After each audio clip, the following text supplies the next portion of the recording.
This is the Jocko Unraveling podcast, episode 23, with Darryl Cooper and me, Jocko Willink. And it is currently the last day of September, and we are reflecting, looking back at August and September, and I think the entire time we could have done 100 episodes, maybe an episode a day or every other day, as to everything that unfolded. And I was busy, you were busy, we're working, we're doing other things. But we get to this point where we finally get a chance to, which might be beneficial, I guess, that we get to look back at this situation and say, what just happened? What just happened with regards to this Afghanistan pullout? We see the Afghan military collapse. We see the Afghan government collapse. We see $80 million worth of weapons, vehicles, equipment, 3,000 Humvees, 32 Mi-17 helicopters, 3 C-130s, 43 MD-530 helicopters, 33 Blackhawks, 23 A-29 light attack planes, 10 AC-208 planes, 20,000 grenades, somewhere around 10,000 small arms weapons, 1,400 RPGs, and in my opinion, perhaps the worst of all, between 10,000 and 15,000 sets of night vision goggles, all left behind. And on top of that, during this pullout, we had 13 servicemen and women who were killed.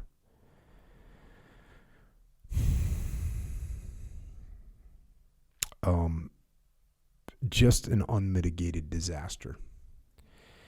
And it got me to thinking, and since you and I didn't do any work during this, I ended up doing that video of what I would say if I was president. And there's two things that pushed me to make that video of what I would say if I was president. The first one was seeing the Iwo Jima reenactment by the Taliban, fully kitted up in American gear. So I saw that, and I had the sort of visceral, anger, emotional reaction to that. And I had to put that in check, kind of. I said, look, don't be emotional. These are just idiots. This is just what they're doing. They're trying to throw it in our face. They're trying to get to, trying to make us emotional. Don't react. So I didn't. But as soon as I started seeing these caches of weapon systems, vehicles, planes, I thought to myself, hold on a second here. What the fuck did we just do?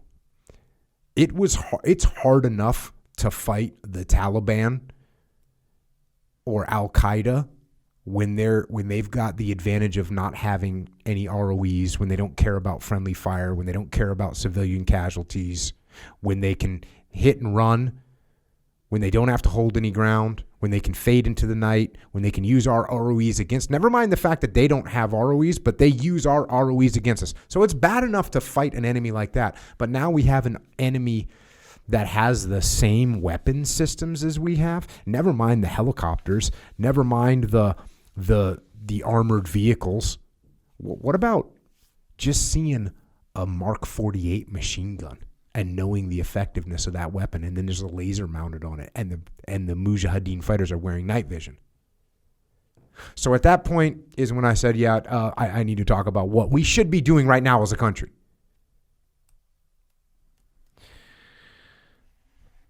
Now that I'm looking back a little bit, like I said, it's the end of September right now, and you hear some of the testimony taking place, some of the excuses being made, some of the thought process that went into this or did not go into this. And it makes you start to wonder, makes me start to wonder, have we forgotten how to win? Because a freaking Lance Corporal in the Marine Corps could have planned this operation better. No offense against Lance Corporals in the Marine Corps. They're squared away. They're awesome. But they don't have a bunch of strategic experience. They don't even have a bunch of operational experience. But you know what they do understand? How to plan a mission. And a Lance Corporal that had been in the Marine Corps for 6 months could have done a better job planning this than what we saw.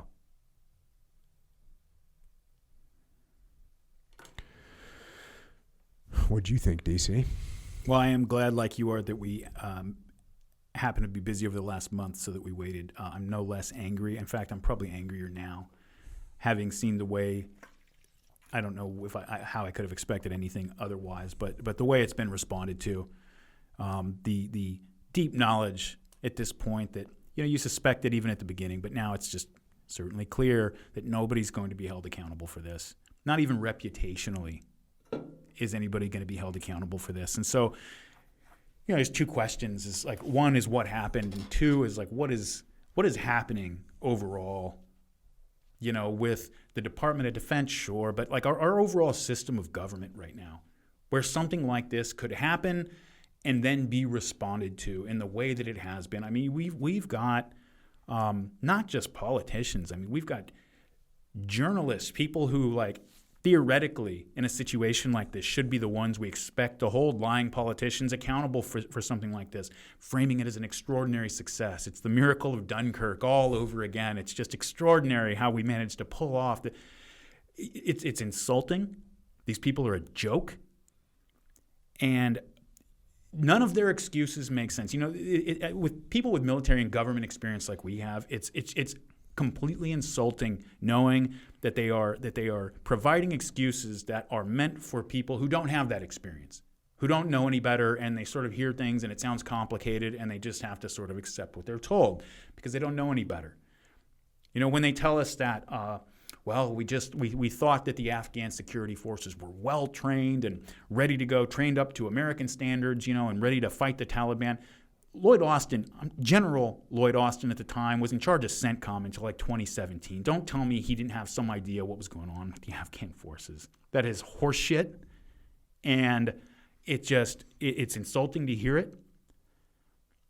As you go through the timeline of how this whole thing unfolded, it becomes clear throughout that you asked, like, have we forgotten how to win? That winning was not the priority here. I mean, forget about winning. We already lost the war. We're being chased out of the country at this point, But I think you go through it, and it becomes perfectly clear that preserving the lives of, let's just call them what they were, tens of thousands of American and Allied hostages. That's what was going on here. We had a hostage situation, where the people that we had been told were so bad, were so evil, were so barbaric, these Taliban, that it is imperative that we spill American blood to defeat them and keep them out of power in Afghanistan. And we spend trillions of dollars and let our people be killed and maimed to fight them because they're that dangerous, and people who we've been killing, whose sons and cousins and brothers and fathers we've been killing like over the years, they're all of a sudden in complete and total control of tens of thousands of Americans and allied civilians and the country. And we're just sort of told throughout the entire thing that, like, we've been in talks with them, and there's no threat right now. There's a CNN report that I'll never forget. I mean, there's a million of these in my data bank right now that like give me nightmares by this point. But like, where you had the CNN reporter, and they're standing as a bunch of Hiluxes full of Taliban are driving by chanting with their AKs and RPGs up in the air, and they say, they're chanting death to America, but are not being threatening at the moment. And it's like, what are we doing here? Like, what are we talking about? I mean, just think about the fact that, like, as all this unfolded, the White House press secretary was on vacation and didn't come back. She went on her vacation and got back when it was done. President Biden went to Camp David, and people are like, oh, there's a situation room in Camp David. Don't give me that crap. This is a situation. You got tens of thousands of Americans trapped with an enemy that we have been fighting for 20 years. They're still over there right now. One of the things you go look in go look up Google. Americans trapped in Afghanistan, Americans still stuck in Afghanistan, and so forth. And the whole first page and a half, 2 pages are all links from like 2 weeks ago because nobody's really been looking into it, I guess. No, there's still Americans over there. There's actually still American children from here in San Diego, from down in Chula Vista, who are stuck over there, who can't get home, who's got, like, there's a father over here whose wife and their 4 daughters went to visit family back in April. They're stuck over there right now, and he's like, these are American citizens we're talking about, and they're still over there, and somehow that's not an emergency. Somehow it's not an emergency, and let's just be perfectly honest, it is not an emergency to these people. It is not. It would become an emergency when it became a public relations problem and a political problem. But they made the calculation that they can get through this. You even had I think it was in Woodward's book. He had President Biden saying that that 1975 Saigon didn't really hurt Gerald Ford. We can get through this too. That's just the way these people think. We are not led by statesmen. We are led by bureaucrats. We are led by narcissistic politicians who at best see their job as managing a system, that happens to be in place. They judge success by whether or not policy is being followed and whether the proper channels were used to approve such and such, and whether this installation over here has had maybe too many human rights, or rather human resources complaints, and if the overall organization is meeting all of the equal opportunity sort of requirements, and if all of those things are true, well, then everybody's doing their job. Never mind that the outcome is a catastrophe, because nobody's responsible for the outcome. That nobody's responsible. And every one of these generals, these people, if they had any honor, they would have, these people would have resigned on their own, whether they were fired or not, if they had an ounce of honor after what's happened, especially after the suicide bombing. And when you read about how that whole day played out, but they can go up there and they can make the plausible case that, like, oh no, I checked this box, I did that, I reported to this person, and blah, blah, blah, and so on and so forth. And it's disgusting, and these people are a joke, and for all the strategic consequences and all of our reputational consequences around the world, I'll tell you the truth, I'm happy that we are out of that country because I don't trust these people to command or to direct American, men and women in dangerous places around the world right now. They better not come talk to us again about going into any other country where they're going to put our people at risk until this generation of leaders, the whole generation of them, I don't mean Republicans or Democrats, just this whole group of people who gave us Iraq, who gave us Afghanistan and managed it the way that it was managed, they all have to go. These people are all like 75, 80, 85 years old. They got to get the hell out of here. And they better not put our people in harm's way until they do. It's just, none of us should accept it. I haven't watched all the testimony that's been taking place over the last couple days, just because I work. But one of the things that I saw kept coming up is, this idea that we didn't know that the Taliban would fall in 7 days, 6 days, 5 days, 9 days, whatever it was. But and then they say we thought it would be at least 2 months, at least 3 months, and you're thinking to yourself, what are you talking about? Like, that was your attitude? And you still made the same decisions? That's like saying, well, I didn't know when I left my kid at home by himself that he was going to burn the house down in an hour. I thought it would take at least 4 or 5 hours. So that's why, when I left for the weekend, I guess it was I did the best I could. It's like, wait a second, the kid was going to burn the house down. Whether it takes 1 hour or 5 hours, the house is burned down. We look at Afghanistan, it's like, oh, we didn't know it was going to take a week. We thought it would take at least 3 months. So you thought that you were okay with that. Is that what we're saying now? It's insane. It's insane. And it's insane. Especially when you think of the fact, the cringing, just disgusting display that got put on, that happened in the immediate aftermath as all this was going on toward the end of it and then afterwards, where you had our leaders, going out there, President Biden first among them, and people, this is not political. He's in charge right now, and if this was anybody else, I would go just as hard.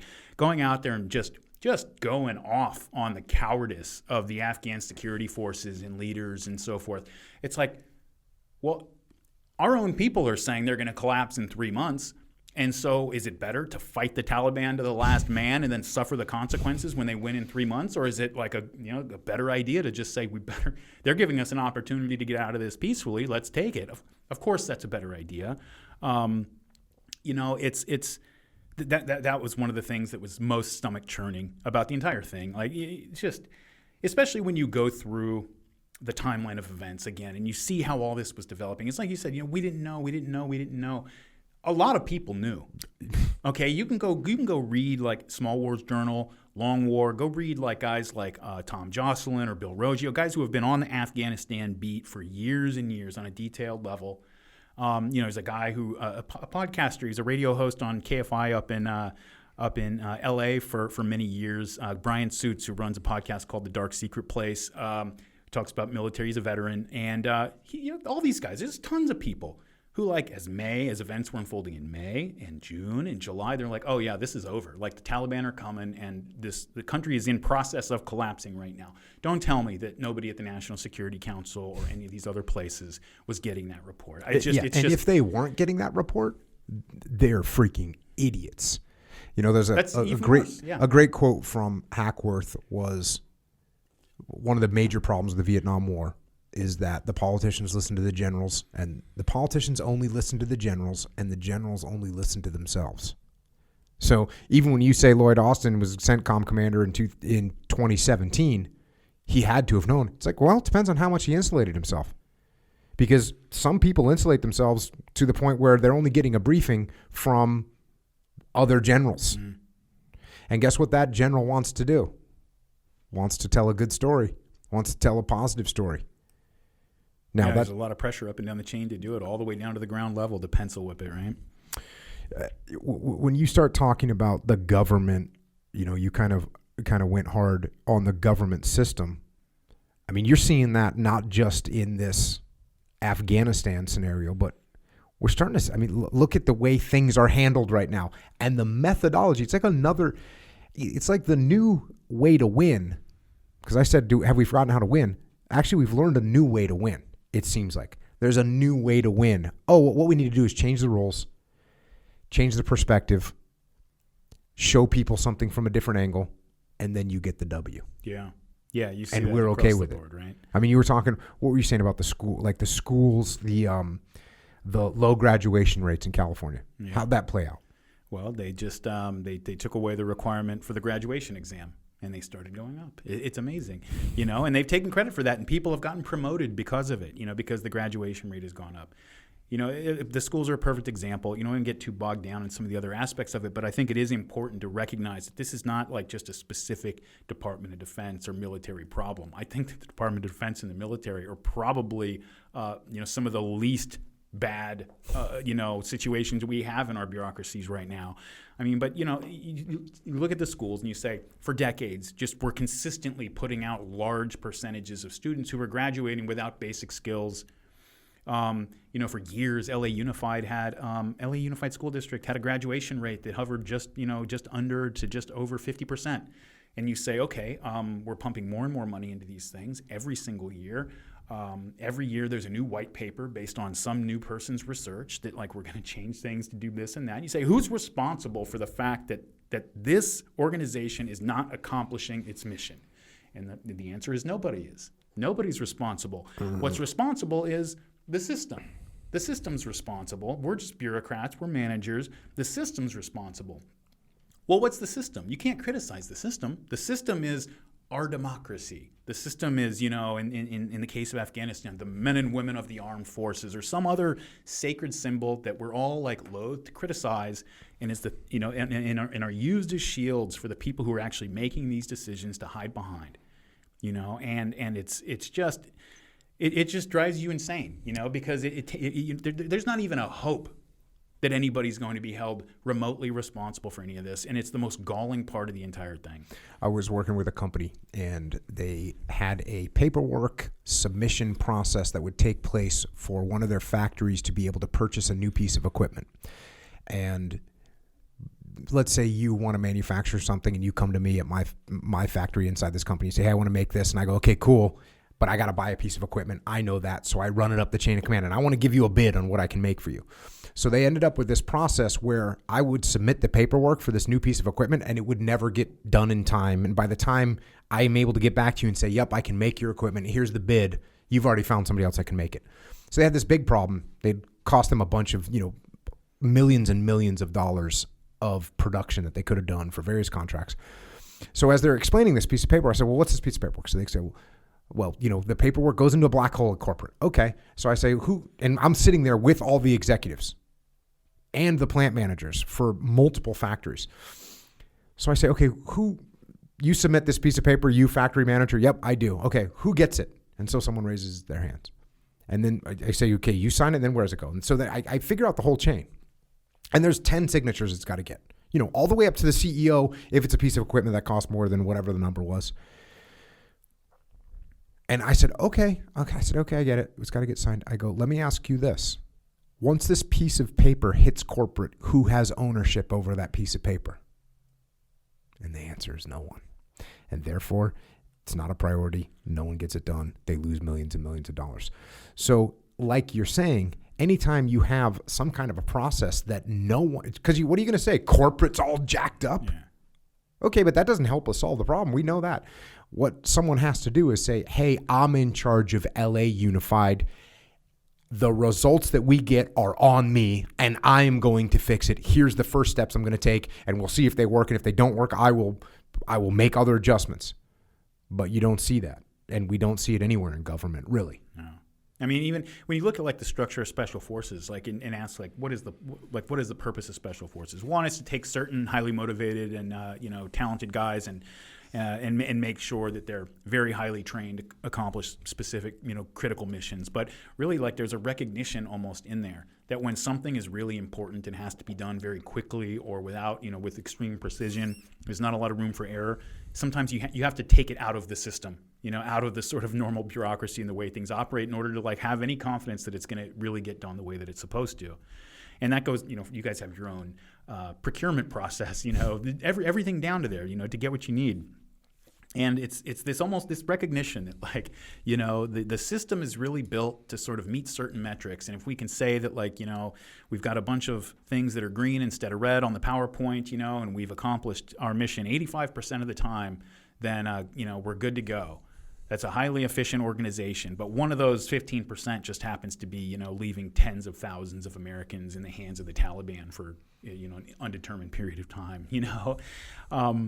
It's Yeah, well, you go one step further, and what you have is the person that should be saying, hey, this is all jacked up. Here's the mistakes we made. Here's what we're going to do to fix it. Instead, we get Biden standing up saying this is an extraordinary success. Quote. Yeah. This is a, quote, extraordinary success. Well, and why not? I mean, other than having some sense of honor. But, other than that, why not? Yep.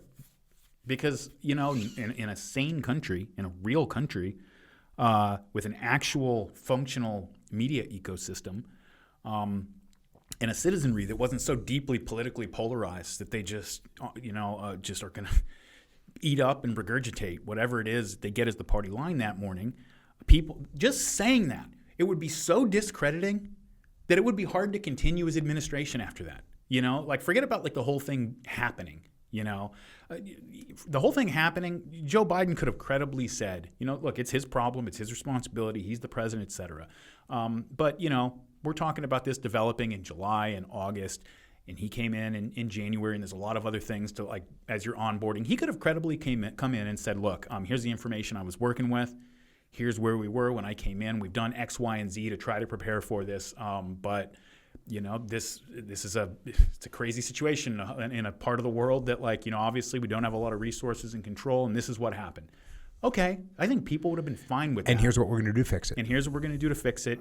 I think people would have accepted that. I think people would have been happy to hear it. I would have been happy to hear it. I would have had some respect for that perspective. But there's no incentive to take responsibility. Why would you?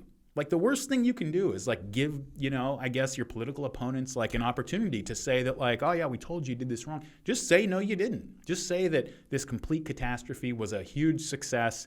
Rely on, X% of the media. You don't need everybody. You can take some criticism, but as long as you got some mixed in there, then it's a he said, she said. And by the time you get to 2022 or 2024, it's actually by the time you fast forward 36 hours, there's some other news story that you filled up the airwaves. We still have American citizen children trapped in Afghanistan, and nobody cares. I mean, other than like the fact that we've got we've got private citizens, like Army Special Forces veterans and other people who are going over there and doing this job, because that by itself is just madness. It's a completely insane thing that you do not get in a country run by serious people. Yeah, at Save Our Allies, by the way, is a group of guys working it. Tim Kennedy's one of them. Chad Robichaud. There's a bunch of guys that are like doing their best to make stuff happen. I mean, you come up with the question of like, okay, so who are these people? Like, who are these people who are making these decisions? We use words like the establishment or the elites or whatever, but like, I would give anything for some elites right now. I would love to have some elites.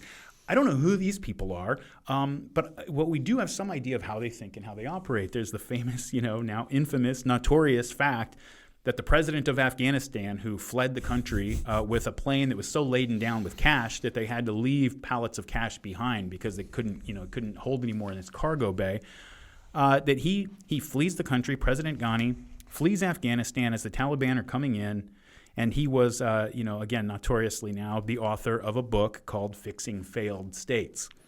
And so he is the expert. And I am assured of that because once I found that out, he was also he was a professor of government and international affairs. You literally can't make this up. You literally cannot. You sent me a text. You sent me a text with that book, and I was just, you can't make this up. Yeah. If you tried to make a freaking twisted, it's a Monty Python show. Monty Python movie, that would be it. Here's this guy who's fleeing a failed state with a plane full of money that he stole as he escapes, leaving the citizens of this failed state at the hands of a brutal freaking prehistoric regime. And and he wrote that book, a book called Fixing Failed States. And he was educated in America. Went to Columbia. He taught at freaking Berkeley. You can't make this up. No, that's the thing. He's completely a creature of our foreign policy establishment. He's not worked at the World Bank, worked at the UN. Been through Harvard and World Bank leadership programs. I love that part. Yeah. Well, I've been going really hard on McNamara. I've been just going deep on a bunch of books about McNamara and just because it's just a total travesty. And, he rolled in. He had been the president of Ford, which at least he had some like level of, I guess you could call that leadership experience, right? Obviously, yes, that's leadership experience. But, he was a numbers guy, and he went to Harvard, and he learned about statistics, and he brought his little smart group of friends in there into the government during Vietnam, and that's how they were running. The same thing. It was just like this academic group in there trying to solve these problems. Yeah. And trying to apply these, dude. Here, you gave me some notes here. This is funny. So Publishers Weekly, which I actually was just talking about. Publishers Weekly. Real quick before you get into that, before you say this part, which is it's brilliant and fantastic. It's important to note that so this is a review of his book Fixing Failed States you're about to talk about. That I went and I was curious, how was this reviewed by the foreign policy press, right? And I went and looked. Just almost universally brilliant, visionary, foreign affairs, the CFR's magazine, just everything, just, wow, this guy really gets it. And he really, this is the kind of world leader we need. I found only one on the whole internet that was written at the time, like 2010 or 11 from Publishers Weekly, you're about to talk about, that had any freaking sense at all. Yeah. But yeah, go ahead. Well, I was about to say, I just covered, I just did a podcast where I covered Publishers Weekly, who they are, where they came from. It's been around since 1842 or something like this. It's sort of the core publisher trade magazine, but then it kind of turned into what it is now, which is they do these reviews. The reviews are anonymous.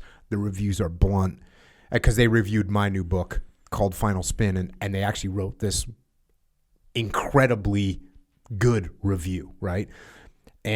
But you read a review and you're like, wait a second, who wrote this review? And I'm like, oh, it's Publishers Weekly. Publishers Weekly, they don't play around. and if thing is bad, they're going to drop the hammer on it. And so it's no surprise that this book comes out by this dipshit. And it says, here's the Publishers Weekly review. The authors do a fine job in emphasizing the centrality of a strong, accountable state in addressing poverty and underdevelopment. Unfortunately, their analysis suffers from its heavy reliance on management theory. Abstractions such as the power of networks, flows of information and capital, webs of value creation, and business school truisms, quote, underlying a sound management system is an effective supply chain management. Litter their turgid discussion. Fixated on new economy conceits, they say little about the crucial task of quelling violence and lawlessness. Instead, they dwell on globalization-oriented development strategies drawn from Ireland, Singapore, Oregon, and other regions that are not failed states. Dude, it's like... Yeah, then read the last line. Yeah. That's great, too. They even liken Sudan's travails to those of troubled conglomerate Tyco International. Like this shows you that these people are idiots. Well, here's what it shows you, actually, because like the thing is, I guarantee you, if you sat in on one of this dude's classes at Berkeley or Johns Hopkins, you'd say, "Oh, it's a brilliant man. It's a very intelligent, highly educated man." And if you sat down across a table and had dinner with him, he'd be very sophisticated. He would be very eloquent in describing like all of these things, and you say, "Wow, man, I can't even keep up with this guy. He clearly knows more about it than I do." You read that, and any Lance Corporal in the Marine Corps could read that and say, well, that's insane. That is insane that this is the way that this guy is approaching something like, we're talking about Afghanistan here. Yeah. And he's looking at like, well, it's Singapore and Oregon, this like multinational corporation Tyco International up to. But here's the thing. I guarantee you that when this guy walked into somebody's office in the State Department to give his presentation, it was... their hearts leapt out of their chest. Yep. Guaranteed. Yeah. Because that little anecdote, I love this anecdote. I share it with everybody because it gets right to the heart. It's emblematic of the entire, root of the issue with the way, this group of people think. And I'm glad you brought up McNamara because, again, McNamara himself is kind of emblematic of something that had been growing in the U.S. system for quite a while by that point, right? I think you started getting like the first MBA programs in like the late 1890s or something like that. And you start to get this whole theory from like Frederick Taylor and other people of like management science and, and all this. And the idea, and this is coming along as like, the first, the early progressive era is coming up. And you have all of these ideas that like, well, really like a fundamentally different way of looking at politics, both domestically and internationally, right? There's the traditional way of looking at politics, which is that you have a bunch of actors of relative sovereignty. They have different interests. They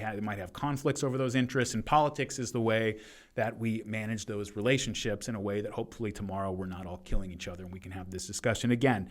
But people came along and said, well, now wait a second here. That is just a messy way of doing things.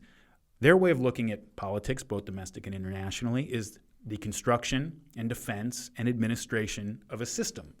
And so they don't look at, sort of the world as like having, you've got various economic blocks, you've got Russia over here with like their interests and their sphere of influence that they believe they should have control over, China and these various players, and we all have to No. There's a global liberal consensus. There's a global system that exists. And you can either be like a rogue state, somebody who's not on board with the system, and that's the way that people see somebody like Russia, for example. They don't see them as like, it's just a country that has a lot of interests that conflict with ours, and we've got to manage that and deal with it. No. They're not on board with the global system. Everything's about like, you construct a system, you defend it, and you administer it. And so these people are managers, and they judge their performance by how well the system itself sort of continues to function, whatever the outcomes are. It's how they think. Mm-hmm. It's completely insane to anybody with a modicum of common sense.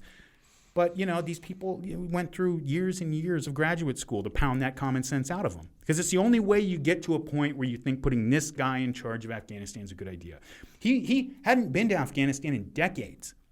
And they bring this guy in and put him in charge of the country. Again, you could put, Ralph, the freaking bricklayer, in charge of making this decision, and he would know better than to do that. I'm trying to think of what year this was. My friend Seth Stone was at Princeton, and he was getting his degree in policy from the Woodrow Wilson School at Princeton. And I went out to do a talk with one of his classes about counterinsurgency. And so I'm giving the counterinsurgency talk and going through, and Seth was with me. We were actually doing it together. We were explaining what happened. I talked about Ramadi, and then he talked about Sadr City, which was, I was in charge of the task unit in Ramadi. He was in charge of the task unit in Sadr City. That's 2006, 2008. Anyways, we're going through this stuff, and I'm talking about the Sunnis and the Shias and the Shia army and the mostly almost 90% Sunni inside the city of Ramadi and the 90% Shia army coming in there. And I'm explaining why this is really hard. And now we're starting to kill each other, and we got non-traditional murders taking place, and we got sheikhs fleeing the country. So I'm explaining all this mayhem, right?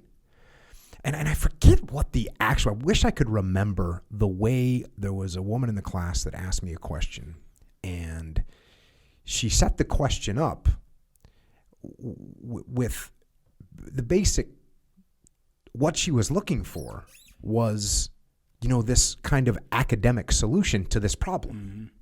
You've got these Shia and the Sunnis, and you've got them, if you got them to, moderate and hire you brought them together. And she had this idea, and I gave her some kind of an answer. I gave the class some kind of an answer, which was something along the lines of, I'm sorry to tell you this in this esteemed institution, but there's not always an academic solution to every problem. And that's so true right here. Yeah. Like, you think you're going to roll in there and utilize the power of networks and the flow of information and capital and the webs of value creation. Is that what you're going to apply to help you out as Afghanistan freaking derails and turns into a bloodbath? That's what you're going to apply? An underlying sound management system and an effective supply chain? That's what we're going to look at? No, that's not what we look at. The thing about this, and again, not to go so hard against Princeton or Harvard or any of the other schools, but here's what we have to remember. Princeton and Harvard, the rest of the great colleges in America, Berkeley, they have produced incredible minds. And you have incredible people with talent that come out of those schools, certainly. But I kind of look at it like the SEAL teams. Just because someone was in the SEAL teams, right now in the public light, right, the SEAL teams are, in many cases, held very highly in public opinion. But I'm going to tell you that just because someone was in the SEAL teams doesn't mean they're a great leader, doesn't mean they have great character, doesn't mean that they walk on water. And it's the same thing with any of these schools. Just because McNamara went to Harvard, Kennedy went to Harvard too, right? But just because McNamara went to Harvard doesn't mean he knows how to run a war. And just because Ghani went to wherever, taught at Berkeley, doesn't mean, just because he wrote a book that used big words, doesn't mean he knows how to get a country on its feet in a short period of time. I would say, in many cases, in this case, it's glaringly obvious. It means the opposite. You got to remember, these institutions are places that have incredibly selective, they can have anybody they want come in there. The average IQ of an incoming class at Harvard is something like 130. And so are they producing brilliant people, or are a lot of brilliant people going to Harvard? And you start to wonder, are we teaching these people things that are making them worse at stuff like this, detaching them from reality? We have a leadership class that is that you know what it is? It's like people have become so detached from reality, yes, but sort of entranced by some of these abstract theories and ideas about how the world works, that they've convinced themselves that you can speak reality into existence. If you can say it in a certain way, and you've got sort of the research to back it up, and if the media reports on it in a way that is favorable, and so on and so forth, then that's reality.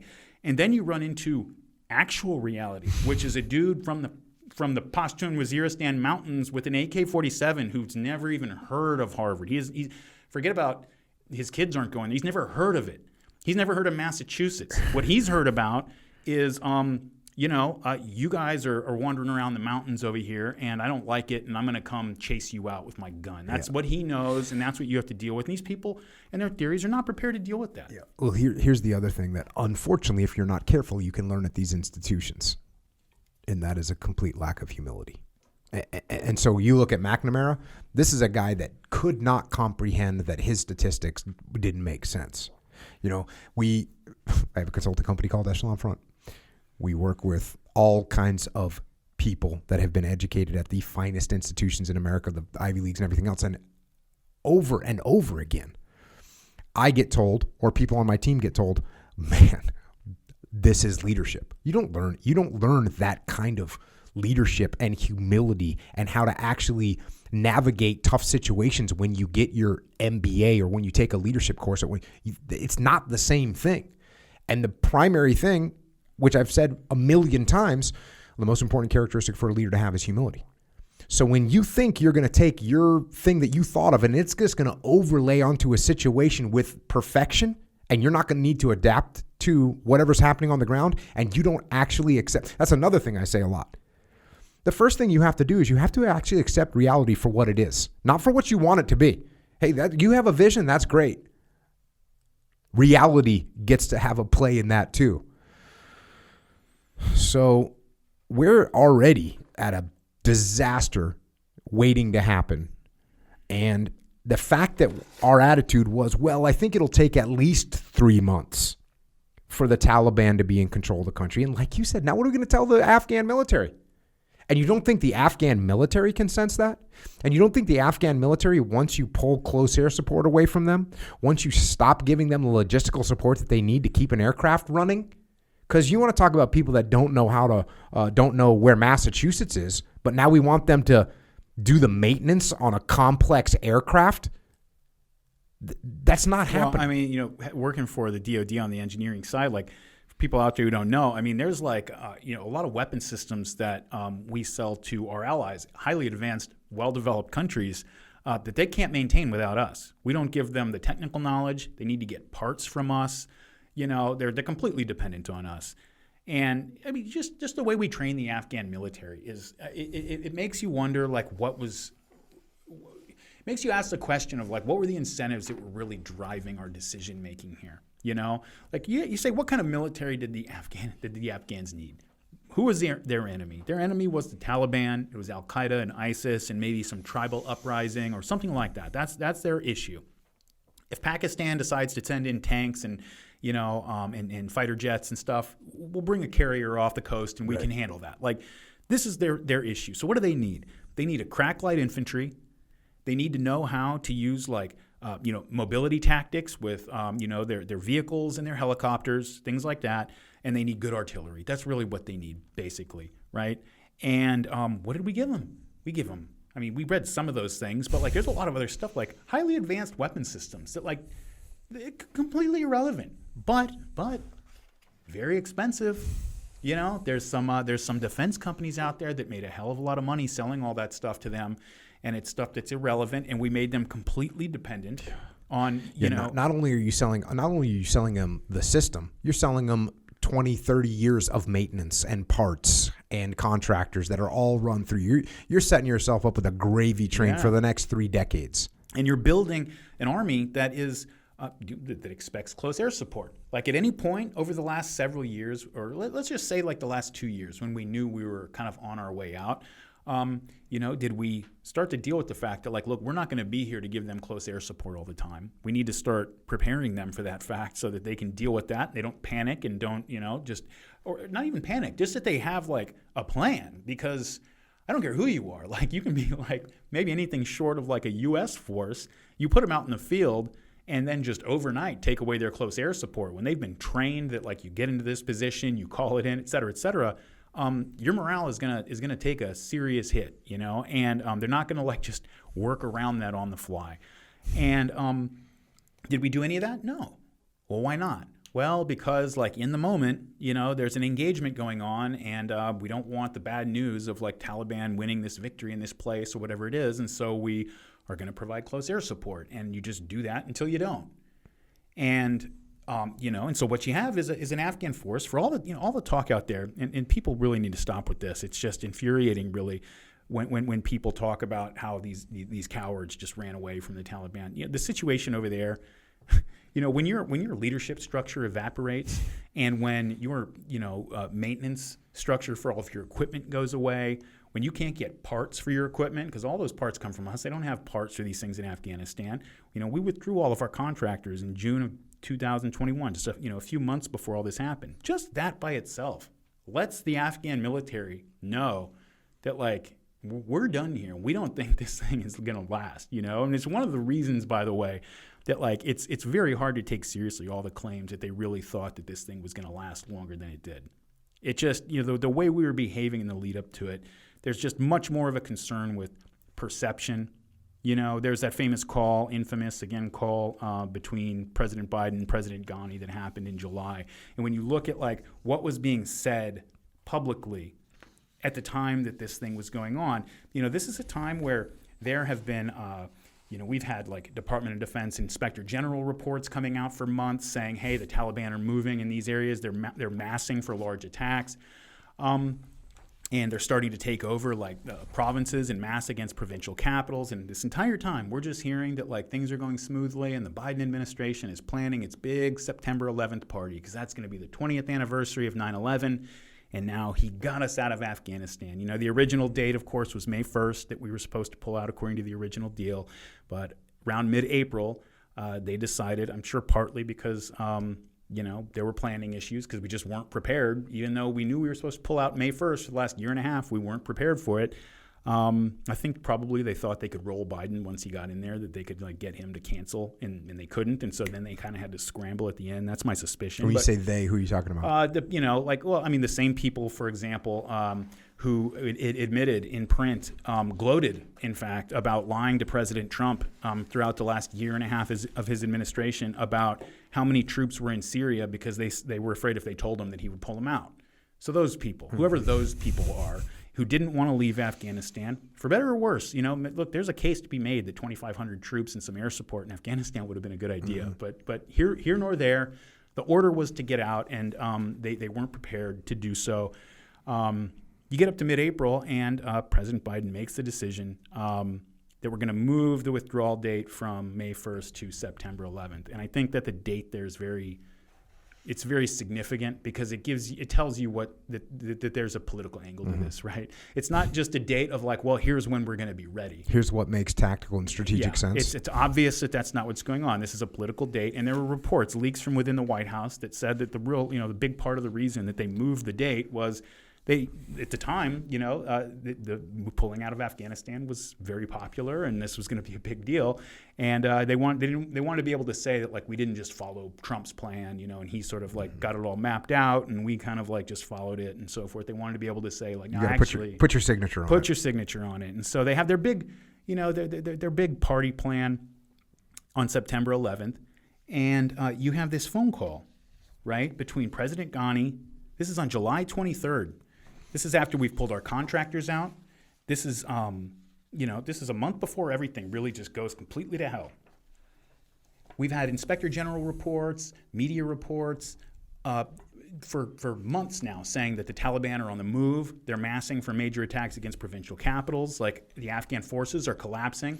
I heard, before you read that, I heard from one of my friends was saying that the Taliban was just, like, rolling up outside of villages, sending a runner in, saying, hey, we're here, police chief or whatever, security force, Afghan security force leader, we're here. You can put down your arms, all good, we'll carry on, or you can fight us and we're going to kill you and we're going to kill your family. And the locals were like, sounds like we're supporting the Taliban now. Yeah, and they were taking down their names and information, and just so that if you stay cool, then we'll be cool. Don't start, nothing won't be nothing. I mean, these are people who understand how Afghanistan works. You call these people cowards. These are just people who understand the situation that they're in, So, yeah, this phone call. This is July 23rd, a month before everything is completely collapsing publicly, at least. It's been collapsing for months at this point. We have DOD documents and, again, media reports for months like that show that this is the case. And you have this phone call, just an excerpt from it that got leaked out to Reuters, which is a felony, by the way, whoever leaked that. But whatever, I'm still glad we have it because it really provides a window into the thinking here. You have President Biden saying to President Ghani in Afghanistan, hey, look, I want to make it clear that I'm not a military man any more than you are, but I need not tell you that perception around the world is that things aren't going well in terms of the fight against the Taliban. And there's a need, whether it's true or not, there is a need to project a different picture. And so President Ghani says... how long do you want to talk about that for, right? I mean, well, again, how long do you want to talk about that for? There's a need, whether it's true or not, to project a different picture. That's what we're doing. Yeah, so like what is it he's really thinking about there? Like what is it he wants? What is the thing what is the get that he's after here from President Ghani, right? He needs this picture to be presented. Is this because, if we present this picture of strength, then the Taliban are going to sort of back off? No. The Taliban are not watching international news. The Taliban are on the ground. They know what's going on. This is not a strategic sort of, we need it's to not strategic propaganda. No. This is something that hey, what we really need is back here at home, I need there to be a different picture presented. And the reason, again, that we know that is for months. He's been told, reports have been flowing up for months from the IG and the DOD, from every direction, that the country is in process of collapsing, and all they're doing is going out in public and saying, everything's going fine, we're step by step on our way out of here, and we're going to be out of here by September 11th. It's all going to be great. When what's actually happening is, they're just a few weeks away right now from the craziest hostage situation in American history, where you got tens of thousands of American civilians in the hands of an enemy we've been fighting for 20 years. And so President Ghani says, Mr. President, this is his response to this comment, right, about whether or not it's true there's a need to project a different picture. And he says, Mr. President, we are facing a full-scale invasion composed of Taliban, full Pakistani planning and logistical support, and at least 10 to 15,000 international terrorists, predominantly Pakistanis, thrown into this. So that dimension needs to be taken account of. Second, what is crucial is close air support. There was a very heavy reliance on air power. And, we talked about that already a little bit, just that we built the Afghan military to expect this and to rely on it. And so right then, this is a point where, to me, it's you just had the president of Afghanistan saying, hey, we're under a complete and total invasion. We do not have the capacity to hold this thing off. It is happening right now. It's got international support. There are international terrorists pouring into this place. And at this point, there are tens of thousands of American and allied nationals in that country. The fact that we didn't do anything other than a full government red alert and say, okay, this now is no longer a sort of withdrawal from Afghanistan. This is a rescue mission. It's not even an evacuation. This is a rescue mission, and we need to get in there and secure enough places to get our people out. And the fact that didn't happen, I put no amount of incompetence beyond our government, but I understand why the people out there who are the conspiracy theorists look at it and say there had to have been something else going on. You can understand why, just because it's a baffling decision, except, again, from the fact that this is the same conversation where President Biden is saying we need to project a different picture. Well, if I go in there and say, hey, we need to go rescue these Americans, I need 4,000 troops on a quick reaction force to come in here and retake Bagram Air Base, because the Taliban had not occupied it yet. We had left, but it was still in control of the Afghan government at this point. We could have retaken that very easily. Secured the Kabul airport. We could have done all that, but then, things are not going well, obviously, and I'm going to have to give a speech about that, and I'm going to have to address that. And so they don't want to do that. What they want is to project a picture that everything's going fine, long enough for us to get the hell out of here. And then if Afghanistan collapses 6 months later, who cares? It'll be on the news for a day or whatever, but who cares? Not our politicians. They don't care, You read about what happened when we left Bagram. I think it was July 6th. And you have the Afghan officials who are saying that we just left in the middle of the night without telling them that this was it. We were leaving. We left. We shut down the electricity in the place, which created like a huge security crisis at the time. And there were a bunch of prisoners that got loose and a bunch of looting that happened until the Afghans realized what was going on, realized we had left. We got on helicopters and like flew out back to the embassy and then to leave. And they had to like scramble to get control of Bagram again. And, you're just like, what is going on here? It's again, it's baffling. But again, and I'll stick on this one more time, is like the fact that like they had that phone call and President Ghani is telling him like this is a serious crisis. We are in complete collapse, and there are tens of thousands of not just Americans but French, British, Australian, a bunch of our other allies who are in that country. And not only is there not a full government red alert emergency rescue mission that is initiated, they just keep on like everything's going fine. Did they tell our allies about this phone call? I doubt it, because the British and the French and everybody else seemed real upset when all of this started to happen, and they weren't getting good communication from us. And so, these are people who have learned over time to value perception over reality, and really have the idea that if you can just create a certain perception and push it out there enough, that it solidifies somehow into something real. And, when you can go on that way for a long time, especially when you're in the United States of America. You can float along on fantasies for a really, really long time. But occasionally you run into something real. You run into the Taliban, or you run into a Putin or a Xi or somebody who does not care what your, what illusions you're weaving. And now you got to deal with reality, and you find you are not prepared for it. You get this risk aversion going on too, where it's all about damage control. It's almost like this is total damage control, right? It's a little bit preemptive because it hasn't fallen apart yet, but he's already saying, look, we got to make this look as good as we can. And then it's cross my fingers and hope that we can pull this off. It's interesting. I've been talking about this a bit lately. I use this term default aggressive, meaning like you got to be default aggressive to make things happen. And sometimes I'll work with companies. That's a bit much, right? It's like, hey, wait a second. We don't want to be teaching our people to be aggressive. And the Marine Corps has a great phrase, which is very similar, which is bias for action, right? Which means the same thing, kind of, right? Hey, if I'm training you, I say, look, you got to be default aggressive and make things happen. Okay. If I tell you, hey, Darryl, I need you to have a bias for action, it's meaning the same thing. And then you could get right down to like a more business buzzword, I want you to be proactive, not reactive, right? So there's different ways of saying the same things, but I'm holding on to being default aggressive. And now I've gotten to a point where I explain why I use that term, why I stick with that term. It's because if you're a young SEAL officer and there's something bad happening, there is so much pressure on you. And the easiest thing for you to do, your instinct is to not do anything. Like there's bad things happening. There is a force on you. This inertia sits on you that I don't want to do anything because just about every move I make looks like it could go bad. And so in order to get you over that hump, I can't just say have a bias for action because bias for action isn't strong enough to get you over that hump of doing something. Just saying, hey, I want you to be proactive, not reactive. That's not strong enough.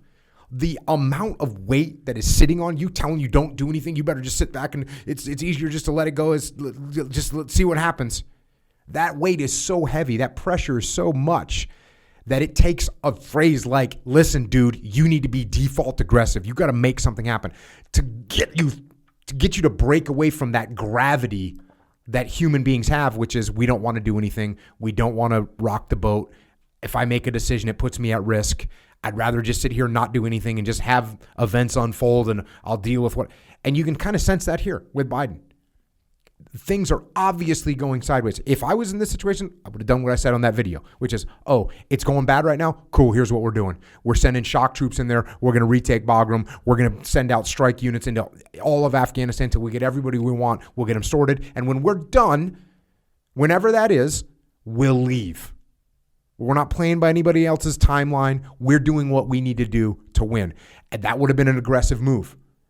But that's why, because you can feel Biden, who's never been in any pressure situation before. You can feel it. Matter of fact, I guess the closest we could say, he voted against the Bin Laden strike, right? Yeah. He was the one that was like, Yeah. Well, the attack, he wanted to do the airstrike. Okay. Yeah. So he's already not a risk taker. He already sees, for him, he's like the military officers that have been risk averse their whole career, and it's worked out for him. He's been in Congress since he was 29. Right. So this is it's his whole reality is like, how do you manage perceptions and so on and so on. And risk aversion and what's going to have the lowest impact and what's not going to, no headline is better than a bad headline, right? So no headline is, this stuff. If he crosses his fingers, maybe this goes okay, and he's just not sharp enough to recognize what's happening as it's happening. I mean, don't you think so? Like, I think that bias for action, that default aggressive, I think is, you go out there and talk to captains, 03 type captains. Go talk to majors, and I think you see a ton of that. Oh, for sure. Right.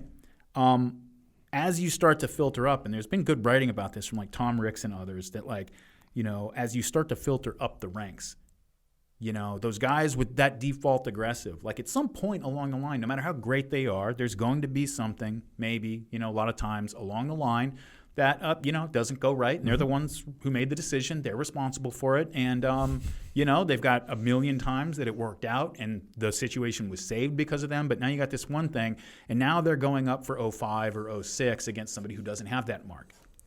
And so once you start to get to a certain level, especially when you start to talk about generals and admirals and people who get past that point to be, a CENTCOM commander, a chairman of the Joint Chiefs, or a Secretary of Defense, is you have an entire layer of people who have gotten where they are by being politically sensitive and managing their risk and making sure that anything they do, even if it goes wrong, they can always say, well, yeah, but, because, and you can say like, so it's almost too much to ask like somebody at that level to, it's not like these people got to that level and are like, I better learn to manage risk. No, that's who these people are. By that point, you've gone through your whole career and gotten to that point. It's who these people are. It's what defines that class of people when you get up to that level. And, you ask yourself, like, how do you overcome something like this? And you probably speak to this better than I can, but, from being within the bureaucracy myself, the DOD bureaucracy for quite some time, there's one way you overcome it, because it's the nature of bureaucracy to operate this way, right? When you have like a human resources department as opposed to like a boss who just kind of promotes the best person, you have to go through certain things, check boxes. To a certain extent, like there's got to be this risk aversion, and or at least it's the incentives that bureaucracies provide, right? And so, you have like everybody who kind of like, how do you overcome it? The way you overcome it is that you have somebody at the very top who says, look, if something goes wrong, it's my responsibility. I'm the one who's responsible for it. I will take responsibility all the way up and down the line. If something happens, your first thought need not be who is going down for this. Because as long as you've not, gone and thrown a baby off a cliff or something, nobody's going down for it. If you were going out there and taking action, in good faith to try to accomplish this mission or do what I asked you to do, you will not be the one held responsible. I'm responsible. And then people can go, roger that, and they can go do their jobs. But if you don't have that at the top, and clearly we did not have that at the top here, then everybody is really like, it's easy to say that like, people up and down the line just should have taken initiative, but really they're being told not to. I mean, they are really, the signal that's being sent is not to do that. It would be ridiculous to do that because the president doesn't have your back, the Secretary of Defense doesn't have your back, General Milley does, all the way up and down the line is just a group of people above you who, if anything happens, they're going to be looking for somebody to put it on. And so people are responding to that incentive. And, it's the nature of bureaucracy, but the way you fix it is with strong leadership. And it was absolutely, to say it was lacking here is, just an understatement of the century. Yeah, well, that's the zero defect mentality, right? Of, hey, if like you said, oh, you're a default aggressive platoon commander there, Cooper? Cool, great. Oh, you did a great job here. You did a great job there. Oh, you saved the day over there. Oh, wait a second.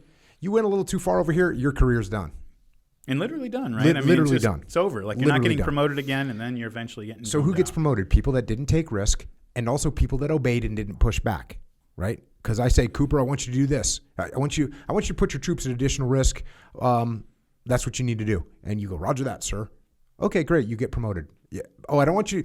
You want to go out and take the fight to the enemy? You know what, Cooper? I just want you to stay back and just stay inside the wire and just make sure your guys are okay. Roger that, sir. I don't feel like we're really helping the Afghan people, or I don't really feel like we're helping the Iraqi people. It doesn't matter, Cooper. What I want you to do is keep your troops safe. Don't make any mistakes, and it'll be a great deployment. You'll get your Bronze Star, and we'll get you promoted. The system continues to function. Yeah. You get someone that's, like you said, one mistake, because they do 99 things great. They make one call out of 100, and it goes sideways. That person's not getting promoted. Which, as an officer, means, you're getting drummed out. You're getting drummed out. And everything you're talking about is really the essence of decentralized command, which is, look, Darryl, you go out, you know what the intent is. You go out, if you execute inside the intent that we have, you're good. You're good. That's what it is. Are you going to be held accountable if you do something stupid or you do something nefarious? Hell yeah, I'm going to destroy you. But if you go out and you're executing based on based on my intent, I got your back 100%, 100%. So go make it happen. We're not promoting like that anymore. That's why we don't have a Patton, a modern day Patton, a modern day Chesty Puller, a modern day Joshua Chamberlain. None of those guys would have been in that position today. Nope. So that's a nightmare. And what's, another note on this is, I'm a battalion commander, I'm a brigade commander, whatever. You're a brigade commander. So my job is to train up a number of Afghan troops. So I get my Afghan troops, I train them up, I get them to a point where,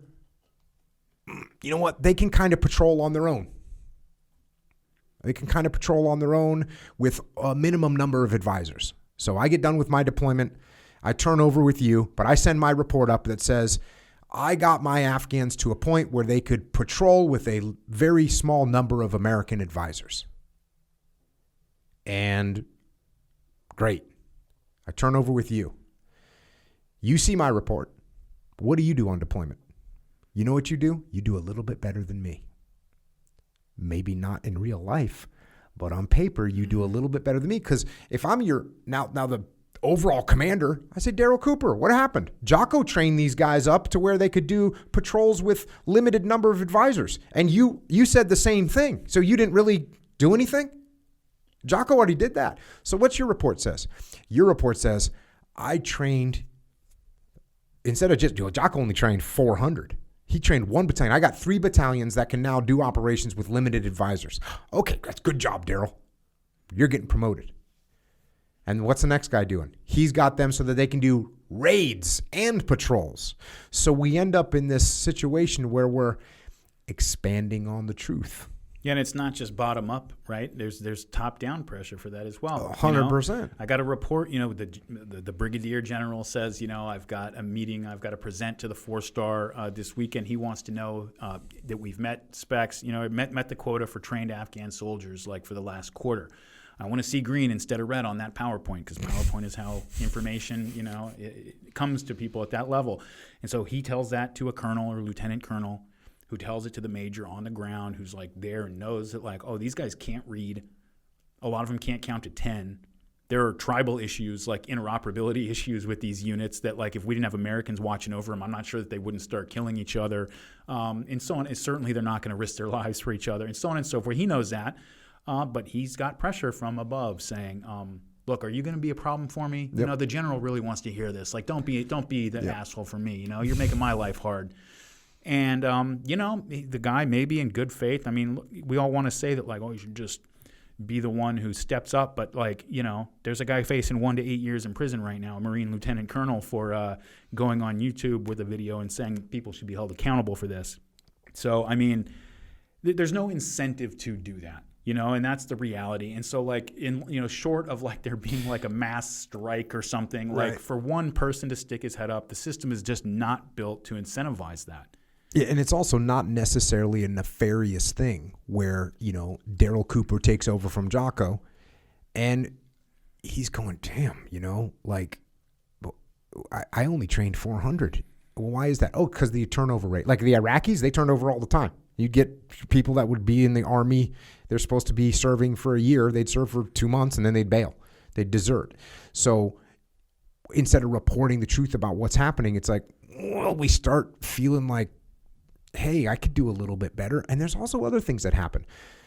In Ramadi, we're training the Iraqi troops. Well, as we're training the Iraqi troops, guess what else we're doing? We're killing bad guys. So Ramadi itself is becoming more pacified, which means that they actually can do more patrols. They can act a little bit more independently. And it was a nightmare sometimes in Ramadi. They would turn over, let's say, a checkpoint to Iraqis, and as soon as the insurgents would see it was, oh, it's all Iraqis there, they would freaking attack. And they overran some of those positions while we were there. It was a nightmare. So we got very paranoid about saying these guys are ready. We got very paranoid about it because we knew, the insurgents knew, if we said that and these guys are out there on their own, they're gonna get rolled up. But even with that, I sometimes think about some of the reports that I sent up the chain of command, and I'll give you an example. They weren't great. Like, they were not good at planning. The Iraqi soldiers, they didn't really have a good handle on coming up with a plan.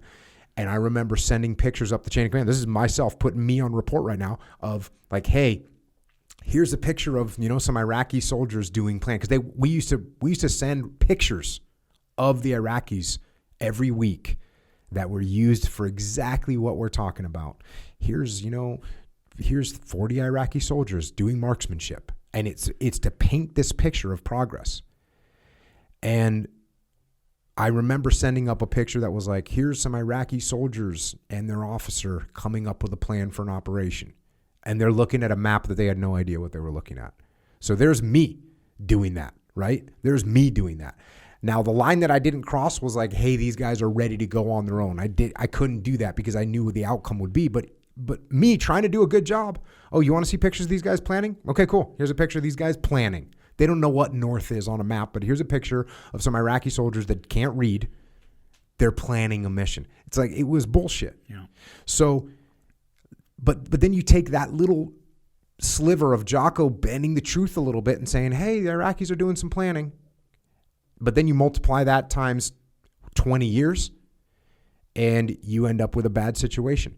And then you get like very difficult to be the person that says, hey man, these guys are not ready. Now I did do that sometimes. And I'll tell you an example.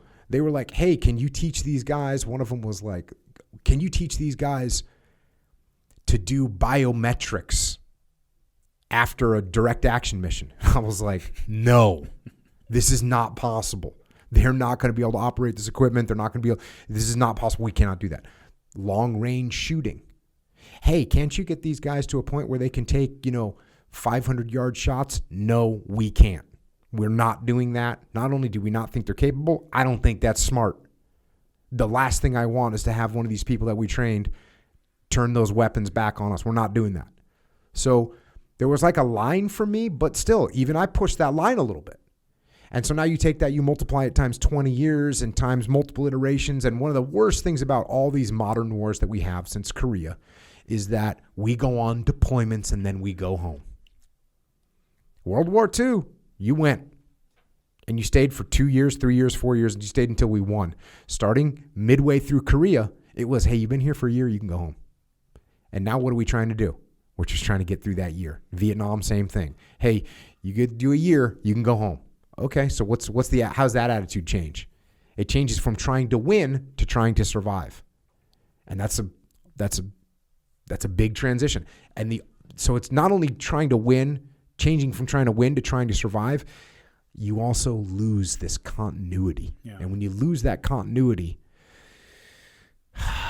even guys, I've got friends that did 6, 8, 10, 12. I got a friend that did 19 freaking deployments. 19 deployments. But guess what? Each one of those deployments is broken up by 6 months or whatever back home. There's no continuity there. Yeah. That Afghan unit or that Iraqi unit that you were working with is a lot different in 6 months. People get killed, people desert, people get promoted. It's just, there's no continuity or very limited continuity. Yeah, we've been trying to manage an empire for a while, but we're a country who doesn't want to be an empire. We've never really wanted to be. Empires require things like viceroys and regional governors and stuff, and we don't think of ourselves that way. We don't want to be that way in any kind of a conscious sense, and so we're at war for 20 years. And what are we doing? We're fighting 21-year-long wars. And because we just don't approach things that way, and it's a tough trap. I mean, but maybe it's a lesson to us. Is it like, look, this country does not want to be an empire, and if your war is going to take 20 years, then you probably shouldn't do it, because we just as a country with our political and social system the way it is, like, we just don't seem able to sustain our motivation through it. Yep. Well, even a low cost war like this one, relatively speaking, a big mistake that we make though is we view everything through Western eyes, and we view a Western outcome, and that's like the wrong move. We can't do that, and what we want for the outcome to be is this Western vision, and it's very difficult to achieve that in a generation. Can you move in that direction in 5 generations? Yes, you can. What does that require? It requires a permanent presence on the ground for a long period of time. Now, you kind of, shrugged your shoulders a little bit at the idea of, hey, we could have left 2,500 troops on the ground, and we could have left air support there. And yes, we could have. And if we had done that, the Taliban would not have been able to take over the country at all. There's no question about that. And then you have, like, we kind of talk about the Bagram airfield as a method to complete the evacuation. That place is also a strategic airfield right in the middle. Go look at a map of Southwest Asia and look what's in the middle of it. Freaking Bagram airfield. You have access to just about every country around there. So it's a strategic airfield, not just a tactically superior airfield to extract the Americans out of there, but it's a strategic airfield that you can utilize for all kinds of strategic missions. It's massive. You can fly fleets of any aircraft we have in and out of that place. Relatively easy to protect. So we spent like $1 billion on that thing. Yeah, and this idea again, one of the phrases that got thrown at us from the politicians was, we're going to end this forever war. The forever war. This wasn't a forever war.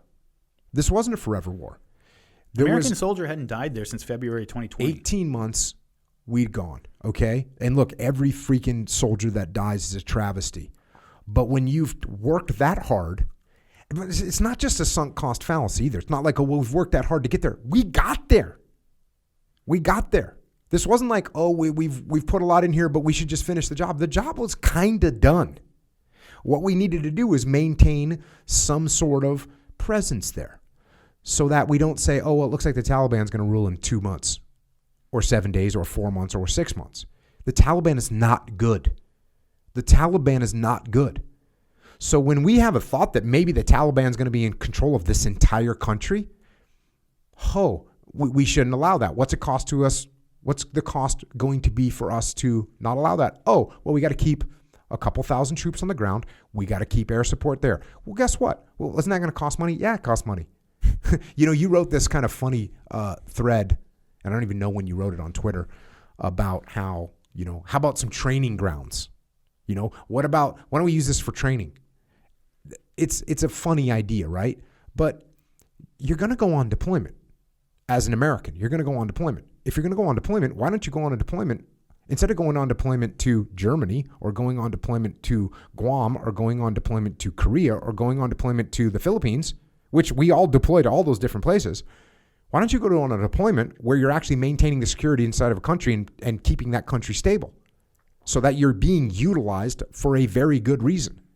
And your presence and your deployment and your separation from your family has real value to it. And you're gaining useful experience. On top of that, that's a beautiful thing. So maybe once every month, an American A-10 has to go out and do some close air support. They were going to do that close air support in Hobart Field, Florida, by the way. Maybe an AC-130 has to go out and protect some Afghan troops from being overrun by the Taliban. That's going to cost money. Yeah, they literally go and do that in the Chocolate Mountains in Southern California. That's what we do. So why not go out there and actually have your presence be utilized in a powerful way? Because now what we end up with is a government that's the freaking Taliban. And here's another thing that I've tried to point out to people. I always say, if you're doing the right things for the right reasons, you're going to win in the end. And this is true. And if you're a leader and you're trying to help people, you're going to end up in a better position. And if you don't let your ego get involved and you take care of the people below you in the chain of command and above you in the chain of command and to the left and right of you in the chain of command, if you're doing good things, you will end up being promoted. You will end up running things. You'll end up with more responsibility, and it will end up good for you. And that is 100% true. Now, could you occasionally, hey, I gave Darryl credit for something, and he actually just said, yeah, you're damn right, I did this, and he got promoted. Because that happen occasionally? Yep, it does. It does. But then guess what? Next round, everyone realizes Darryl's an arrogant guy that's just looking out for himself, and no one wants to work with you, and it's going to bite you in the long run. So that applies. That rule of treating people well and taking care of each other applies and works. In benevolent situations, if you are a gangster, if you're in the mob, if you're a freaking drug dealer on the streets, if you're a gang member, the person that is most ruthless is going to rise to the top. So what do we have in the Taliban? Because everyone's like, well, the Taliban, it's the Taliban against ISIS-K, against Al-Qaeda. You know who's going to win there? The most ruthless of the players are the ones that are going to win. And they're the ones that are going to end up in power. So if the Taliban isn't extreme enough and they're not willing to just do whatever, to just murder, rape, torture, kill, they will be surpassed by whoever is ready to murder, rape, torture, and kill. That's what's going to rise to the top in the country of Afghanistan. And we are going to be sitting here hanging on to the freaking destruction that comes from it. We got to talk. I know we've been running a little bit long on this, so we got to talk about the denouement, this whole situation, because there's the what? Denouement, like the unraveling of the whole situation at the very, very end, right? There's a there's a part of me that's almost that almost would have taken the attitude that I'm almost glad it fell apart as precipitously and obviously catastrophic as it did at the end, as opposed to 6 months from now when it would have been on page 6 of every newspaper and nobody would have cared, because it unmasked and kind of laid bare the incompetence and the bad priorities and just everything else of the people making these decisions, except for the fact that a bunch of people got killed as a result of this at the end. I forget the fact that tons of people are being killed today by the Taliban going door to door and pulling people out of their houses. If you believe everybody in the government, that was going to happen in 2 or 3 months anyway. So let's just call that like something that was baked into the cake. We had a bunch of Marines and a corpsman and another 180 or something Afghans, civilians, of course, all killed by this suicide bomber. One soldier too, yeah. And one soldier, yeah. And this is a situation where it speaks again to like what it was what the priorities were here, right? You have a situation where you've got a bunch of our people. Let's just say exactly what it is. Like you had American forces and American civilians and foreign civilians who were hostages of the Taliban in this situation. They controlled who went in and out of that airport. They had enough personnel in that city that if they had decided to storm the airport, they could have done it. There would have been consequences afterwards, and so we had that deterrent effect. But let's just call that situation what it is. We had a bunch of our people at the mercy of the Taliban. you had President Biden and some of the military and DOD officials being asked to, like, are we relying on the Taliban for security? And they had to admit, yes, we are. So that's a situation that we put our people in. Putting our soldiers and Marines, just our forces in general, in a situation where they are relying for security on the people that until, like, I don't know, today, this morning, I guess, we were telling them you're at war with. That's just a betrayal of unimaginable proportions. It's unforgivable. And it's especially unforgivable, given what ended up happening. You have August 15th is when Bagram was taken, and then the Taliban storm into Kabul. It's just chaos in the streets. The president of Afghanistan flees the country. This is when you start to get those pictures of hundreds, thousands of people clinging to those C-17s as they were getting out, people falling down from hundreds of feet in the air, which I know this is grim and kind of disgusting to think about, but it really was like a dark bookend with the people falling from the towers on 9/11 to this global war on terror as it's been presented. The people falling, and then those people, I couldn't help but get that. That image was just stuck in my head seeing that. And so that's when all this is going on. And at this point, you've got tens of thousands of Americans and a bunch of our forces literally at the mercy of the Taliban. They can in the sense of, like, the Taliban get to decide what happens to these people. That's the situation that we put them in. And the next day after this happens, this is when Biden goes on for the first time and blames the cowardice of the Afghan military and so forth for all of this happening. The White House press secretary at this point, by the way, is still on vacation. Biden has just gotten back maybe from Camp David or something. And August 17th, you start to see these news reports. People from, not just news reports, but public statements from political officials and defense officials in France, in Australia, in Britain saying, we can't get the White House on the phone. We got a bunch of people over here, and we can't get them on the phone. So they start executing their own rescue missions. I don't know what's going on behind the scenes with our relationships with some of these countries right now, but from what came out in the public, they were not. It's going to take a while for us to make that up to them. I mean, the fact that it happened without us communicating to them that this was in process of happening, and then just us having. We were the ones with the forces to control the situation. We were the ones responsible for this, right? And then to just let it unravel the way we did without communicating with them and without telling them, leaving their citizens at risk. I mean, thank God you got the French GIGN who, from what I understand, are pretty who are going around getting their civilians, and a bunch of other people actually, I think, as well. Good. The fact that we did not address the situation with the same level of urgency that these people did at the last second, it's just maddening. It's insane. August 23rd, this is after they've been in control for a week, and it's just kind of chaos, and nobody really knows what's going on. The CIA director meets with Taliban leader Baradar. The minutes of that meeting have not been released, but given the way everything kind of played out, you can kind of put two and two together and figure out what was going on there, which is we were making promises to the Taliban about what we would do and not do for them if they would let our people pretty please escape Afghanistan. When we talk about why didn't we destroy all that military equipment, why didn't we do a lot of things? Well, the Taliban had tens of thousands of American hostages. That's why we didn't do it. And that's the situation that we put our people in. And so then you get to August 26th, and that's when a suicide bomber, blows himself up, and 11 Marines, 1 soldier, 1 Navy corpsman, and 170 other people were all killed, 150 plus more wounded. And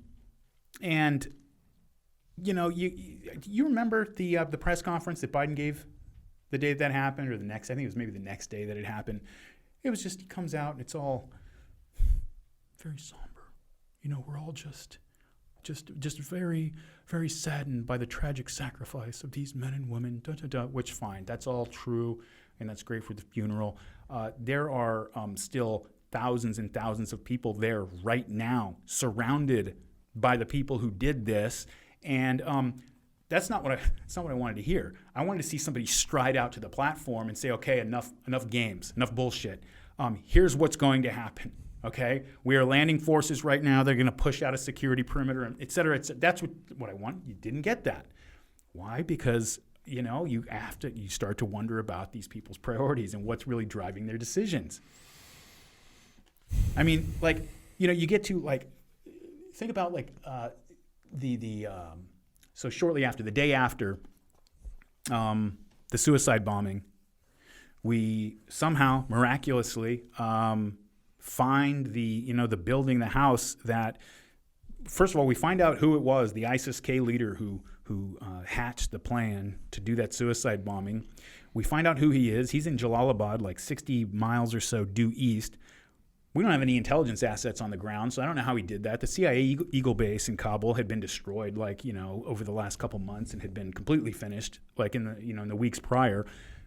Everybody, as far as we know, is at the airport, like, who can get there. So what intelligence assets we have on the ground, I don't know. But somehow, magically, within like 24 hours, our intelligence people who didn't have enough information to understand that the Taliban was actually going to collapse the Afghan government and create this crisis, somehow magically, within 24 hours, they figure out who the ISIS-K leader was who hatched the plan for the suicide bombing and locate his building 60 miles due east in Jalalabad, and we hit it with a drone strike.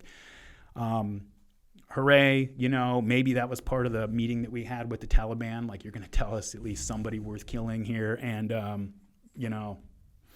we'll make it worth your while. I don't know.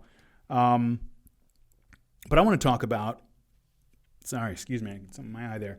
I want to talk about how the day of this suicide bombing went down.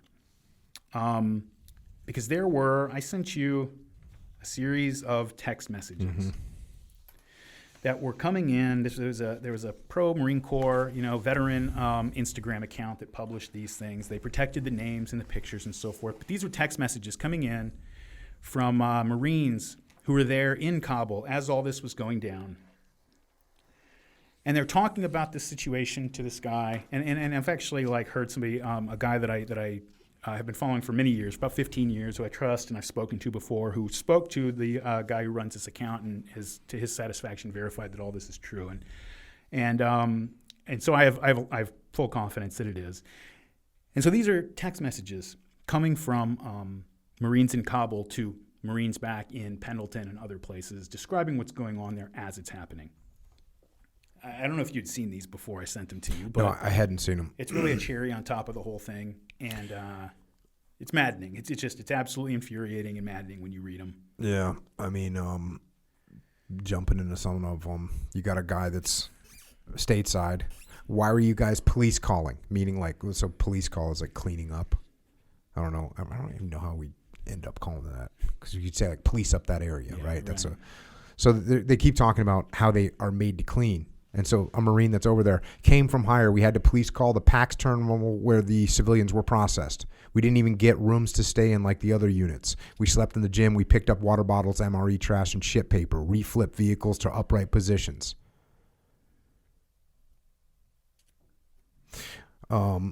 Fast forward a little bit. We were supposed to leave last night. The general canceled our flight because the base was dirty. What the fuck? Yeah, I'm not joking. We had to clean the base for the Taliban. I'm about to call my congressman. That's horse shit. Please. I want to, but I don't want repercussions.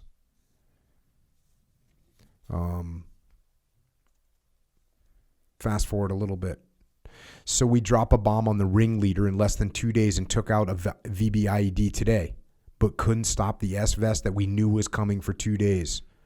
All day on the radio, it was a countdown. This is what gets really disturbing. So the S-Vest, meaning the suicide vest, he's talking about the fact that we ended up bombing that VBIED, which ended up not being a VBIED. Yeah, we'll talk about that in a second. But we had bombed the one that you referenced out in Kabul. And here we go. Or where was that strike? Yeah. Sorry, Jalalabad. So he's saying we couldn't stop this S-Vest that we knew was coming for 2 days.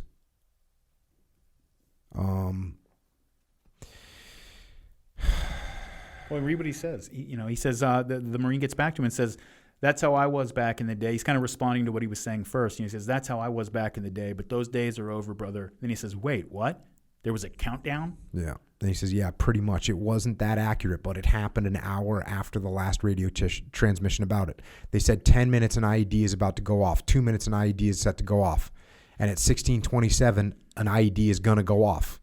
Then at 17:30 something, it finally went off. They knew. what the guy looked like, apparently, and what he was carrying. That's very typical of intel, to be like, look, it's not going to be 100% accurate. Sure. But when you start hearing reports of what's going to happen, you have to take those things seriously, especially when you get multiple reports. You get some kind of a countdown like that. They were requesting permission to push out a security perimeter and being denied it. While this suicide vest is supposedly coming in on this countdown, this is when they're being told, hey, you guys go police the area. This is all the same time this is going on. So you guys knew. I won't let anyone know where this came from, but we have to let this known, brother. This is the guy that's in America.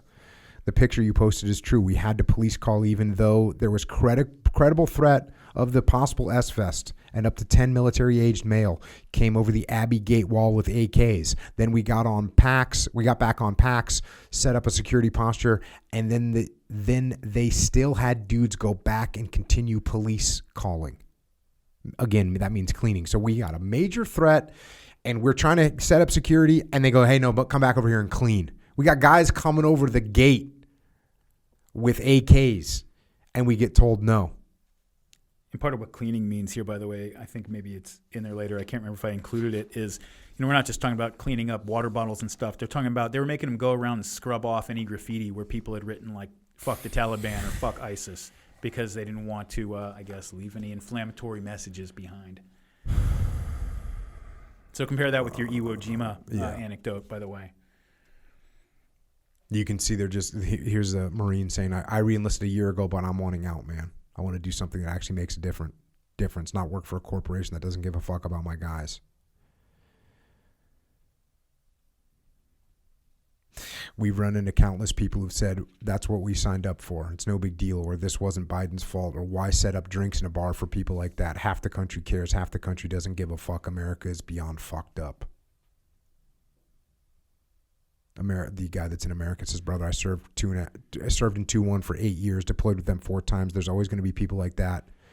People that don't like us and don't respect us, but you are still a light in darkness, and no one will be able to take that from you. This freaking stateside Marine's trying to lift up the head a little bit of this Marine that's overseas. The Marine that's overseas says, I'm trying, man. I'm waiting to hear if my buddy makes it out of surgery right now. My other buddy died. No one cares. This fucking sucks. Another Marine chimes in. The S-Vest countdown is no lie. I heard occasional radio chatter of them saying how far away the bomber was. Absolute incompetence. We had a Carl G, which is a recoilless rifle. It's like how you could take out a VBID with it. We had a Carl G and literally had to steal rounds because we weren't given them. Our position got faced with fucking 10 plus armored vehicles with Dishkas only a couple hundred meters away, and we weren't even given Carl G rounds despite pleading with the higher-ups. We were doing, quote, patrols with a fire team-sized element with no A&A presence, and past that convoy with however many personnel that were accompanying it within 100 meters. No assets or ISR or jack shit. Our team leader didn't even have a radio. If we got into a contact, we were told to just send a runner. Another Marine chimes in. Yeah, we had to clean up the airport for the Taliban. Sad how they told us, quote, that's what our fallen brothers and sisters would have wanted. Left a sour taste in my mouth.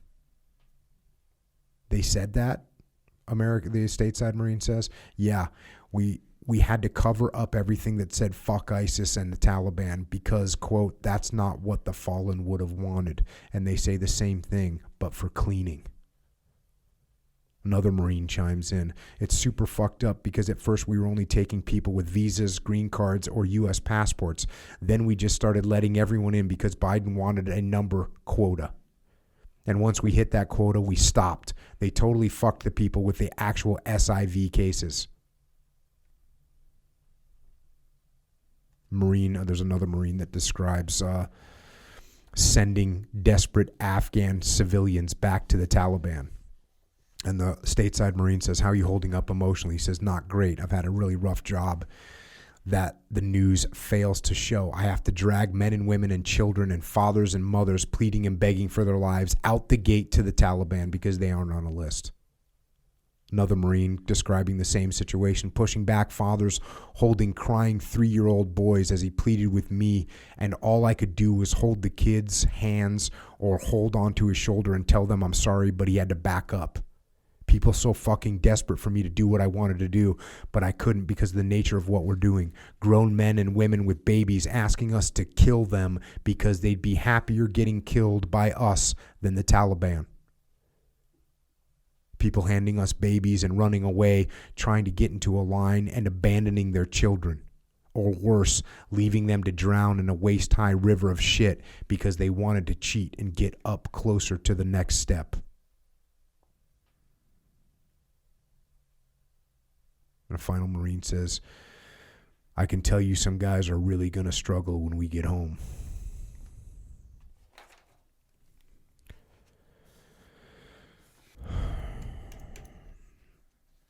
Yeah. And then, you mentioned briefly the Lieutenant Colonel Scheller.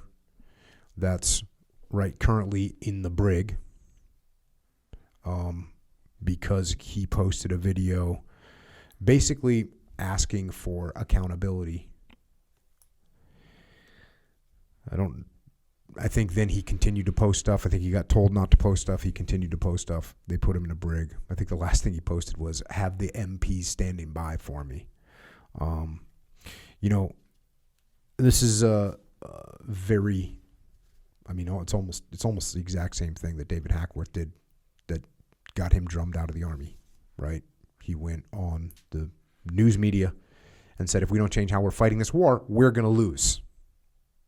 And he got drummed out of the Army in a month. And he was the most highly decorated freaking soldier they had. He was, a post 2-time battalion commander in Vietnam. He was probably the most respected officer in the Army at the time when he did that. And he got drummed out of the Army, ended up going to Australia. It was a bad scene. And here's the problem. So what do I think of that? There's always the debate. And I have this with Hackworth himself, right? If he wouldn't have done that, he probably would have become a brigade commander. He would have become a brigade commander, a division commander. He could end up with more influence. But how many more Americans would have died during that time? And this is exactly, somebody, I was getting interviewed and somebody asked me about Lieutenant Colonel Scheller. Am I saying his name right? Is it Scheller? Yes. We that's great. Hey, just be professional. Run it up the chain of command. Do what you're supposed to do. I get it. I get that advice. I understand it. I can understand if I was giving Lieutenant Colonel Scheller counsel, say, hey, listen, bud, bro, I know, you want to speak out right now. Let's, not get emotional. Let's, try and run it up the chain of command. Keep your influence. You're in charge of a battalion. You don't want to leave these guys in the lurch. That's great. And you can say that. But, and this is exactly what I wrote about with Hackworth and when I wrote the foreword to that book. You get to a point where you can't do that anymore. And Hackworth got to a point where he had seen so many young American studs, and I use that word specifically because that's what he called the soldiers he loved. He called them studs. And he had a way of classifying people as either studs or duds. So how many hundreds of his beloved soldiers did he see wounded or maimed before he said, you know what, fuck this. I'm going to talk to the press. And so Lieutenant Colonel Scheller, he's been in for 17 years. He's a battalion commander. That means he was a company commander. That means he was a battalion ops officer. That means he was a company XO. That means he was a platoon commander. That means that means he has served over and over again for 17 years. His entire military career, we've been at war. And how many of his men has he lost? And that is a fucking helpless feeling. And so now you're in a situation where you see some of your beloved Marines get killed. and you want someone to say, hey, look, here's the mistakes that we made. Here's some things that we should have done different. Here's how we're going to prevent it from happening again. And look, if you're in a military situation and your commander says, hey, this is what went wrong. This is what I screwed up. Here's the mistakes I made. Here's how we're going to prevent it from happening again. You go, okay. Because you know what? Lieutenant Colonel Scheller, when he was a second lieutenant or a first lieutenant or a captain, he didn't do everything perfect. And he knows that. But guess what? He got held accountable. He held his men accountable. So for me to pull him aside and say, hey, look, bro, just let's keep it professional. There is a point where that doesn't work anymore. And he reached that point. Now, I've had guys reach that point with me, by the way. I've had guys come to me to talk to me about what we were doing and how we were doing it. I didn't want to do something a certain way or thought we should do a mission a different way. And you know what you do when someone gets to that point? You know what you do? You listen to what they say. You listen to what they say. You listen to what they say with humility. And you say, thank you for giving me that feedback. Let's sit down and figure out how we can address it. You're saying this is my fault. I agree with you. This is my fault. When someone comes to me and says, hey, Jocko, you're in charge. This went sideways. This is your fault. The answer is yes, it is. Yes, it was my fault. Here's what we're going to do to fix it. Can you help me come up with a plan? I am going to listen to what you have to say. The worst possible move to make is tell that person to shut up. The worst possible move to make is tell that person to stay in their own rank. The worst possible move to make is to suppress what they're trying to say. And turn that person into a martyr. That's not a good move. What we do is we take ownership. We're not seeing that happen right now. Well, there was a need, whether it was true or not, to create a different perception. So, that was the priority at the time. And so I misspoke earlier when I said that nobody was held accountable in this whole shitty situation. One person was, and that was the person who actually spoke out and asked for some accountability. Yeah. Now, I'll say this. There may be someone in the Marine Corps that's like, all right, here's what we're doing. Take Scheller, put him in the brig. I'm going to handle this shit. I've done that kind of shit before. I've been like, oh, Cooper did this. All right, Cooper, hey, come here. You're on restriction. Here's your punishment. And you're like, damn. And I'm like, yep, shut up. That brings back memories. Yep. Here's the deal. You're on restriction. You screwed up. You're gonna take a hit right now, and I'm gonna be able to handle this. The Marine Corps might be saying that, hey, listen, man, they're out for blood right now. This is what we got to do. Freaking, that could be happening. It doesn't look like it. Anybody that knows me knows that I actually love the Marine Corps without any reservation. So I hope that's what's happening behind the scenes. It certainly doesn't seem like it, but there is still time for redemption. There's still time to move in the right direction. And all of that starts with taking ownership of what is happening. And we need to see some of that. And you listen to that guy talk. I mean, what you see is, and again, like, this is a guy who understood the consequences of what he was doing. He understood perfectly well that he was stepping outside and on his own and making himself vulnerable at a very explosive time. And I think he willingly accepted the consequences when he did that. But there comes a time where the system itself is broken down so fundamentally, and you look above you and all you see are people lying. And all you see are people who are interested in covering themselves, in papering over mistakes. And you reach a point when you've had people that you cared about bleed enough, and realizing that these 11 Marines, this soldier and this sailor who were killed, let alone the 170 Afghans who were killed, that for the people who are making the decisions up there, that this is a public relations problem to them.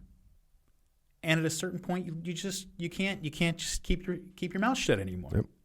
You know, and again, I'm not saying there shouldn't be consequences for that kind of thing. You know, sometimes that's what, you know, makes a martyr righteous, is that he takes the consequences for the decision he makes. But this is just, you know, there was such a fundamental and total systemic breakdown that, like, it's hard to imagine how anybody, you know, it's hard to imagine why there weren't 10,000 Lieutenant Colonel Schillers out there, you know? Well, because there's a lot of pressure. Yeah. And there's also, people have that debate in their minds. Like, oh, well, how bad is this? Will I be able to do more good by speaking up or by towing the line, building relationships, doing my job, getting promoted, getting to a point where I can prevent this stuff from happening? That's a legitimate question. Are there some people that are just like, oh, I'm not saying anything because they're just weak? Yeah, of course there are. So it's a horrible situation to see unfold. I mean, it's not like you could say that anything's changed as a result of him doing that. So right. The people that made the decision were, you know. Well, there's an interesting, I want to say it was actually, I think it was, well, when McNamara was president, there was a Marine that would speak out against what his policies to him personally. And at one point he got asked, well, why didn't you submit your resignation? And he said, well, if I submitted my resignation, I would be in the headlines for 24 to 48 hours and then no one would know anything and I'd lost all influence I had over the situation. So there's people that are doing that right now too.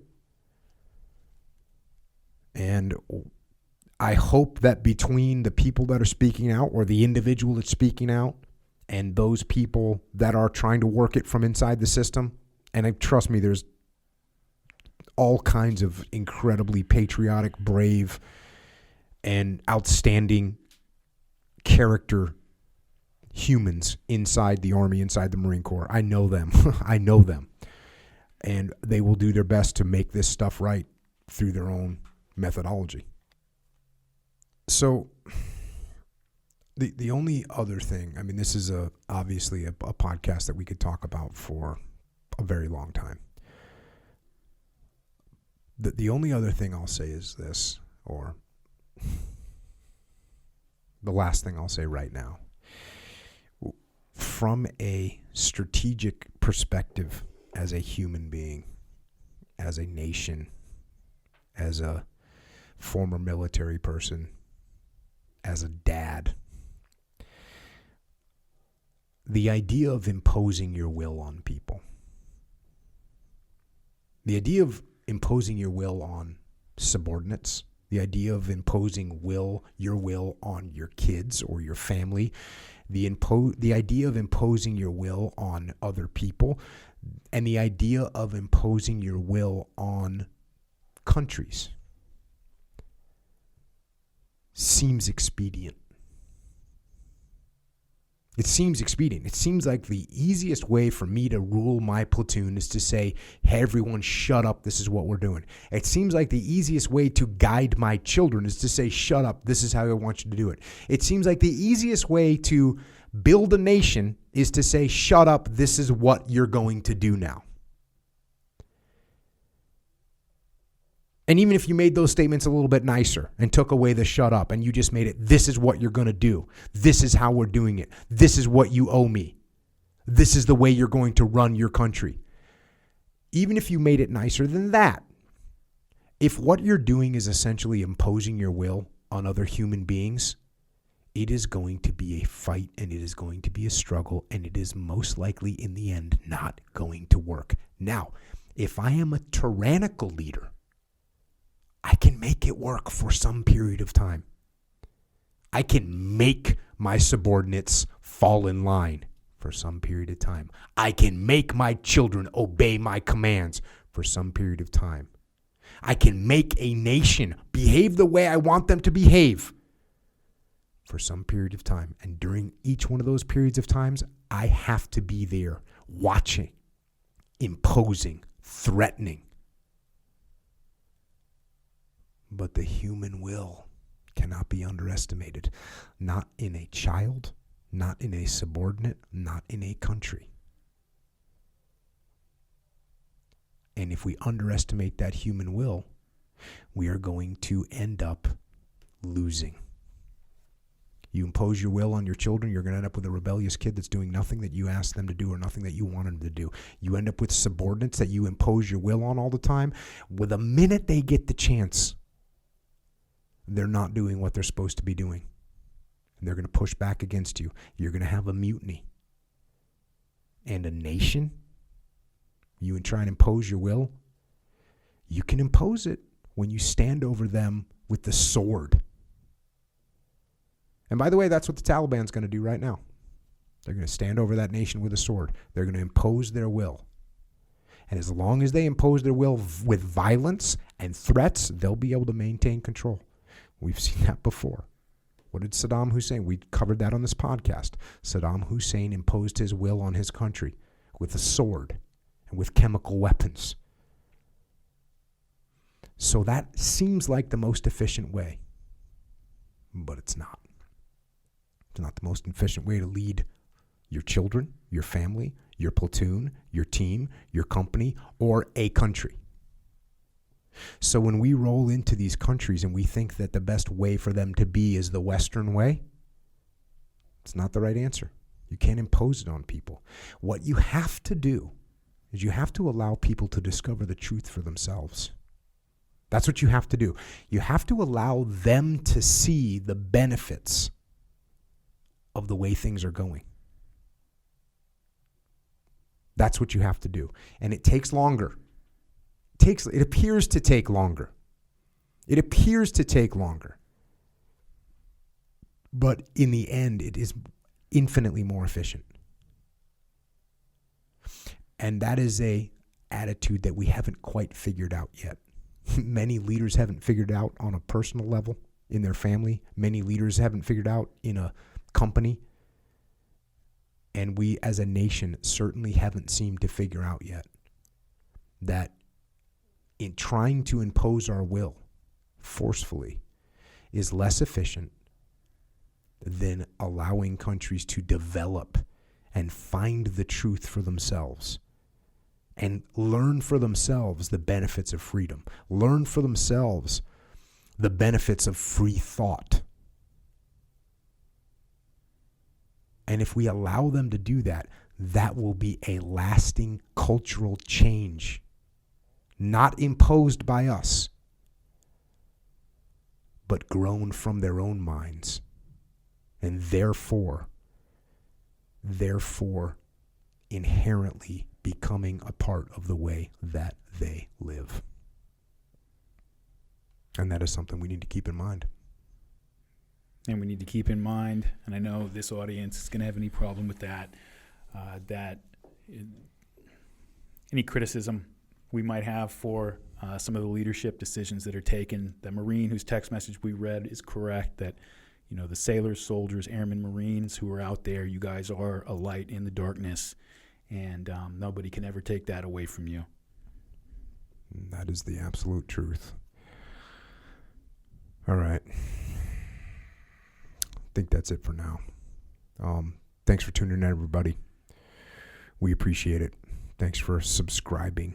We're sorry we haven't gotten much of this done.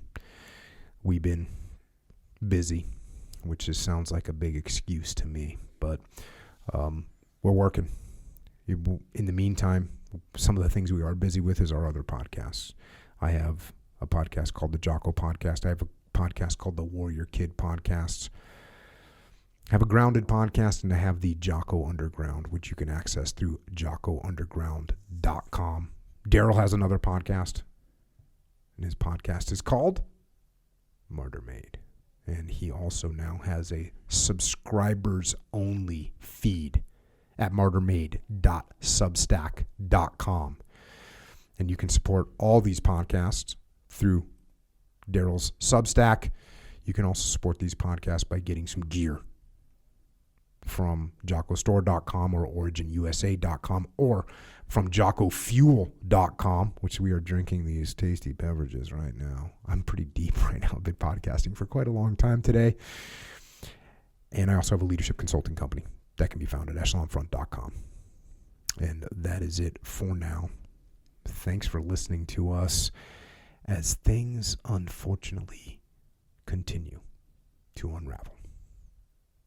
This is Jocko and Darryl. Until next time, out.